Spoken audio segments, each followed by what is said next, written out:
Brilliance Audio presents A Search for Starlight by James Maxwell, performed by Simon Vance.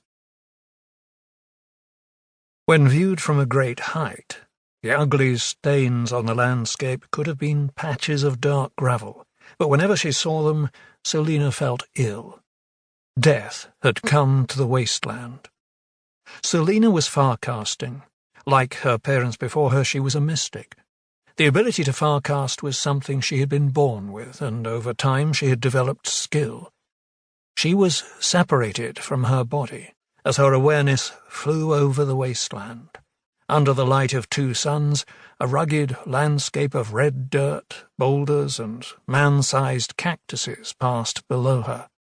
Her gaze was on a group of distant black splotches that began to reveal themselves in detail. Drawing closer, she lost height, and finally hovered to inspect the area. Ash coated the ground. If she had been able to smell, the sour odour of char would have filled her nostrils. She was looking at what had once been a small settlement, a cluster of 3 homesteads that now lay in ruins. Everything was burned away, with each house only distinguished by the shape of its cinder pile. Selena was familiar with the races inhabiting the wasteland. From the layout, she knew this had once been home to a group of humans. Their bones would be in there somewhere. But she had already seen enough bones and bodies to last a lifetime. She wasn't just coming across human settlements, all razed to the ground. Although the wasteland was sparsely populated, Selena could cast far enough to find entire Bax villages destroyed in the same manner. She had seen caves set into hillsides where the rock itself was scorched and the bodies of Scalen lay sprawled outside the entrances. After a look of despair at the forlorn piles of ash, Selena climbed the sky once again. As soon as she had gained enough height, she stared in all directions. For some time she had been trying to observe one of these strange attacks firsthand. She wanted to understand what was causing such devastation. Only then would the city of Zorn be able to fight back. A bright light flashed in the sky. Her attention snapped into focus. An instant later, she saw sunlight sparkle from metal. She sped toward the location, yet the object disappeared back the way it had come, leaving a wispy white trail like a thin cloud. Selena wanted to pursue it, but her lifeline was stretched almost to the limit. Instead, she headed for a newly created plume of smoke rising from the ground. When she arrived, her heart sank. The Bax village lay nestled in a low valley by the edge of a cliff.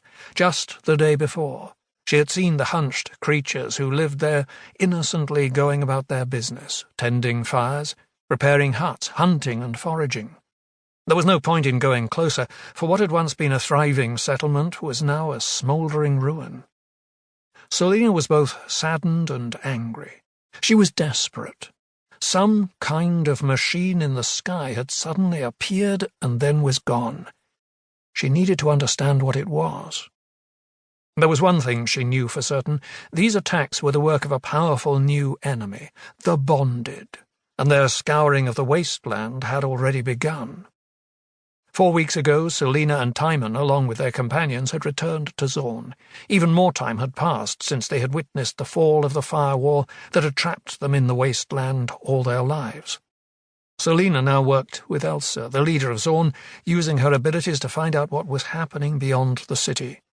She had learned that entire homesteads and settlements were being systematically destroyed. The pattern of the attacks always came from the same direction and was drawing nearer and nearer to Zorn. Selena had been told why. The strange race, known as the Bonded, were engaged in a long-drawn-out war far from this world that Selena called home. Their tall, powerful warriors were aggressive hunters and killers. Long ago, early in the war between worlds, they had taken prisoners from the 5 civilizations who were their enemies and penned them in a hunting ground. Everyone trapped within the firewall had been put there as prey, quarry for the Bonded to hunt and take trophies from. Zorn and its arena had been built several centuries ago as a place of temporary lodging and a destination where Bonded warriors could watch each other prove themselves in fights.